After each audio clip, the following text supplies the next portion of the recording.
શહેરમાં વરસાદી માહોલ છવાયો છે। વહેલી સવારથી ધોધમાર વરસાદ શરૂ થતા શહેરના અનેક વિસ્તારોમાં પાણી ભરાવાની સ્થિતિ સર્જાઈ છે।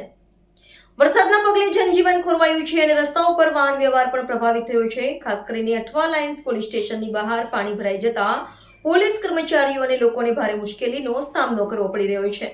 સુરત શહેરમાં આજે વહેલી સવારથી મેઘરાજાની ધમાકેદાર એન્ટ્રી થઈ હતી। ધોધમાર વરસાદના કારણે શહેરના અનેક વિસ્તારોમાં પાણી ભરાવાની પરિસ્થિતિ સર્જાઈ છે। સામાન્ય જનજીવન પણ પ્રભાવિત બન્યું છે। સાથે અઠવા લાઇન્સ પોલીસ સ્ટેશનના 4 રસ્તા ઉપર વરસાદી પાણી ભરાયા હતા।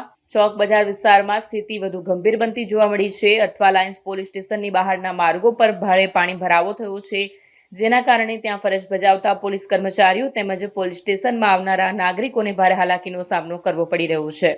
શહેરના અન્ય વિસ્તારોમાં પણ ટ્રાફિક જામ, વાહન વ્યવહારમાં વિલંબ અને રોડ પર પાણી ભરાવાની ઘટનાઓ સામે આવી રહી છે। હવામાન વિભાગે આગામી 24 કલાક દરમિયાન હજુ વધુ વરસાદ પડવાની આગાહી કરી છે, જેથી તંત્ર તરફથી એલર્ટ જાહેર કરવામાં આવ્યું છે।